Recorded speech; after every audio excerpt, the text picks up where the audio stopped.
जय श्री कृष्ण। आप सभी का बहुत बहुत स्वागत है मेरे अपने चैनल नेहा हिदनानी पर, जहाँ पे बहुत सारे सेशंस मैं रखने जा रही हूँ। मैंने एक ही चैनल बनाया हुआ है जहाँ पे मल्टीपर्पज़ में वर्क करने वाली हूँ। इस सेशन में हम लर्न करने वाले हैं कि आर्टिकल्स एक चैप्टर है जहाँ पे स्पोकन इंग्लिश के लिए बहुत ज़रूरी होता है। यहाँ पे आप सीखेंगे कि उसका प्रॉपर यूज़ कैसे किया जाता है या कैसे किया जाना चाहिए। तो आइए स्टार्ट करते हैं। मोस्ट ऑफ द स्टूडेंट्स या जो भी आर्टिकल का यूज़ करते हैं गलती ये कर जाते हैं कि बार बार ए आई O you that is vowels इस पर कन्फ्यूज रहते हैं कि बस वो आया और हमने आर्टिकल्स को पुट करा। तो यहाँ पर 3 आर्टिकल्स हैं हमारे पास, ए एंड द। इन तीनों का प्रॉपर यूज़ करेंगे, कहाँ पे क्या लगाना है, कैसे यूज़ होता है, और बिना पेपर वर्क के सिर्फ आप सुन के उसको यूज़ करना स्टार्ट कर सकते हैं। So here we'll start. A and the में फर्स्ट ऑफ ऑल हमें मीनिंग्स पता होनी चाहिए। You know that there are 2 kinds of articles. 2 तरह के आर्टिकल्स होते हैं, डेफिनेट और इनडेफिनेट आर्टिकल्स। तो definite article is called the, जहाँ पे कुछ चीज़ें ऐसी होती हैं जिनको सुनकर समझकर ईजीली हमें पता चल जाएगा कि द कहाँ अप्लाई होता है। बाकी बात रही इनडेफिनेट आर्टिकल की, तो सबसे पहले मैं बताना चाहूँगी इनडेफिनेट आर्टिकल में ए और एन 2 ऐसे पार्ट हैं जिनके मीनिंग्स को पहले समझेंगे, उसके बाद उनके रूल्स को अप्लाई करेंगे तो इजीली आप उसको ग्रास्प करके अप्लाई कर सकते हो अपने लाइक यू नो आप अगर स्पोकन इंग्लिश लर्न कर रहे हो उस टाइमिंग पे, आप स्कूल स्टूडेंट्स हो तो आप उसको कैसे अपने एग्जाम्स में यूज़ करेंगे। बहुत सारी ऐसी चीज़ें होती है जब हम कंफ्यूज रहते हैं, यार ये ऐसा कैसे हो गया। So we let's start. A और एन में सबसे पहली चीज़ है मीनिंग होती है एक। ठीक है, जब आप किसी भी एक डायरेक्टली अगर बोलूँ तो जब भी आपके सामने कोई नाउन आता है, noun you know that very well, संज्ञा होता है। Noun is the name of place, person और थिंग। आप डेफिनेशन डेफिनेटली जानते भी होंगे। तो जहाँ पर भी आपको नाउन मिलता है वहाँ पे आपको ए और एन अप्लाई करना है बिफोर नाउन, राइट। सो यहाँ पे हम बात करेंगे ए और एन का मीनिंग होता है एक। ठीक, अब एक मतलब कि कोई भी नाउन जो है अगर एक है that means the first rule is जब आपका नाउन सिंगुलर होता है उस समय आप यूज करते हैं आपका ए और एन, राइट। सबसे पहले अब हम यहाँ पे ब्रेकअप कर लेते हैं। फर्स्ट हम यूज करेंगे ए का, उसके बाद हम एन पर जाएंगे।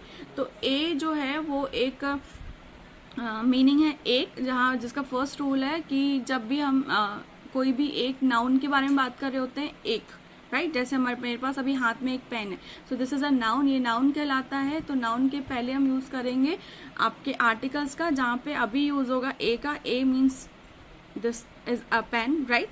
सो यहाँ पे बताऊंगी मैं आपको कि कैसे दूसरे रूल्स एप्लीकेबल होंगे। First thing is noun, second thing is before singular noun, ठीक है। Third thing is countable noun, that means जब भी आप ऐसी वस्तुओं के बारे में बात करेंगे जिनको हम काउंट कर सकते हैं, राइट। जैसे कि पेन्स, बुक्स और स्टेशनरी या वर्ल्ड की कोई भी ऐसी चीजें जिनको काउंटिंग में लाया जा सकता है, उसके आगे हम ए यूज करते हैं।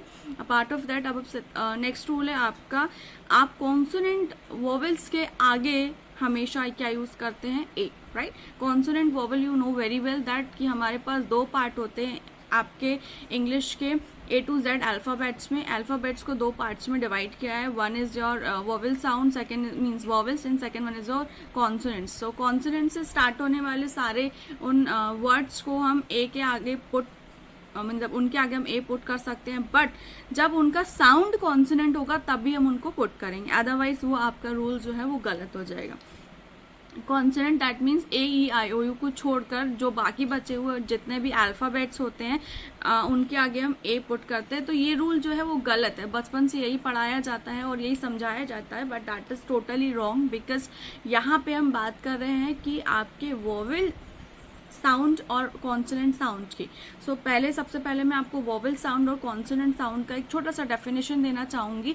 वोवेल्स में बस नहीं बोल रही हूँ, मैं बोल रही हूँ वोवेल साउंड। कॉन्सोनेंट मैं नहीं बोल रही हूँ, I am saying that consonant sounds.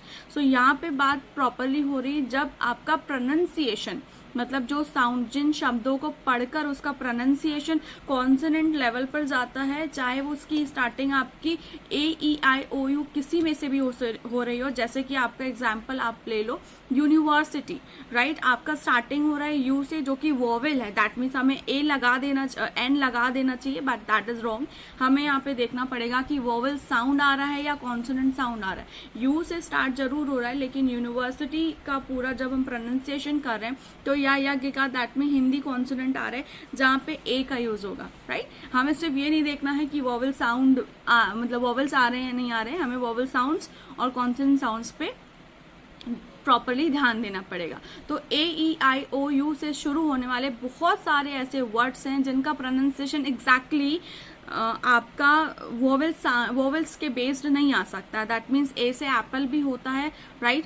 तो यू से अम्ब्रेला और यूनिवर्सिटी भी आता है। सो सेम आपको देखना पड़ेगा कि प्रोनाउंसिएशन जब आप कर रहे हैं तो वो आपका pronunciation consonant that means Hindi स्वर से मिल रहा है कि आपके व्यंजन स्वर से मिल रहा है। आपके हिंदी स्वर को ही वोवेल साउंड बोलते हैं और आपके व्यंजन स्वर को ही कॉन्सोनेंट साउंड बोलते हैं। तो आपको सिर्फ और सिर्फ ए और एन का यूज करते टाइम इतना ध्यान देना है कि वोवेल साउंड आना चाहिए और कॉन्सोनेंट साउंड आना चाहिए।